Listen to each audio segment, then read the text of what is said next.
बिस्मिल्लाहिर्रहमानिर्रहीम। Class exercise 4A और इसके हम क्वेश्चन नंबर 9 पे आ गए हैं। क्वेश्चन नंबर 9 आपके पास है स्टूडेंट्स। क्वेश्चन नंबर 9 है ए बी स्क्वायर और बाहर पावर है 3 multiplied by 2A square B और बाहर पावर है 3। स्टूडेंट ये जो पावर 3 है ना, ये इन दोनों वैल्यूज़ की है। तो आप इसको लिख सकते हैं A3 और B की पावर 2 मल्टीप्लाई बाय 3। इसी तरह ये 2 की पावर भी 3 है, 2 की power 3 A square multiply by 3 और B की पावर 3। ये हो जाएगा A3 B6, ये 8 A6 और B3। जी स्टूडेंट्स, सबसे पहले कांस्टेंट को लिख लेते हैं, फिर बेसिस सेम है, बेसिस मल्टीप्लाई, और हमारे पास लॉ है ना, बेसिस सेम हो, बेसिस मल्टीप्लाई हो रही हो तो पावर्स ऐड हो जाती हैं। तो ये हो जाएगा a की पावर 3 और a की पावर 6, इन्हें साथ लिख देते हैं। b की पावर 6 और b की पावर 3 इन्हें साथ लिख देते हैं। अब ये बेसिस सेम है और मल्टीप्लाई भी हो रही हैं तो इनकी पावर्स ऐड हो जाएंगी, तो ये भी पावर्स ऐड हो जाएंगी। तो मेरे पास आ जाएगा 8A9 और B9। ये मेरे पास पहला आंसर आ गया। इसके पार्ट नंबर बी की तरफ मूव करते हैं। पार्ट नंबर बी है C स्क्वायर और D square multiplied by -5 C cube D cube और बाहर स्क्वायर। जी ये आ जाएगा C square D square multiply by -5 का स्टूडेंट स्क्वायर होता है 25 प्लस। ये देखें -5 के स्क्वायर का मतलब है कि -5 को 2 दफ़ा मल्टीप्लाई कर दें तो ये +25 आता है। अच्छा C3 मल्टीप्लाई बाय 2 और D3 मल्टीप्लाइड बाय 2।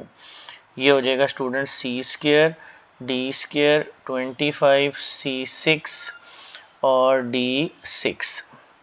जी सबसे पहले कांस्टेंट लिख दें, फिर C स्क्वायर वाली वैल्यू, C वाली वैल्यू, फिर आप लिख दें D वाली वैल्यू, D स्क्वायर और D6।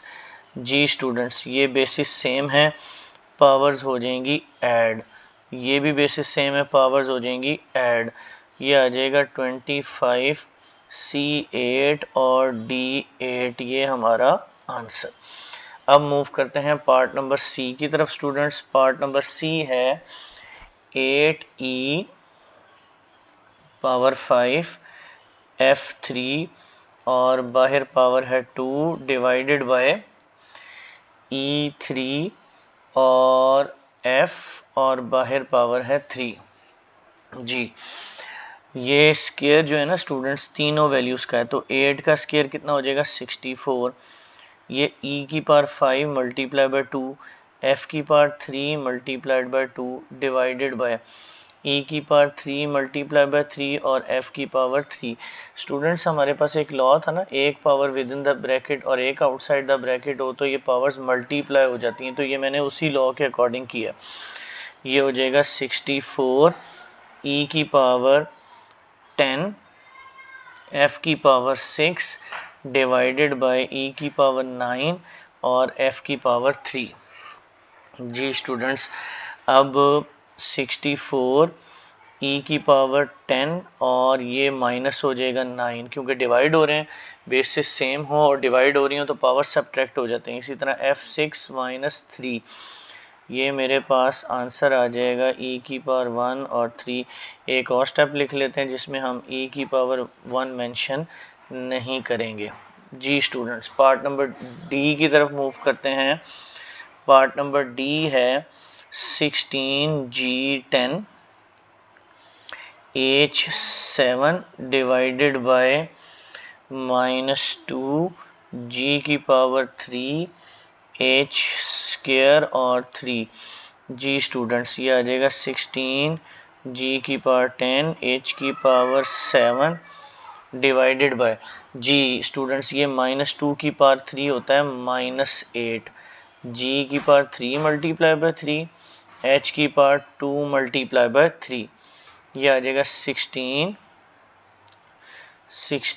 g की पावर 10 h की पावर 7 g की पावर 10 h की पावर 7 डिवाइडेड बाय -8 g की पावर 9 और h है 6।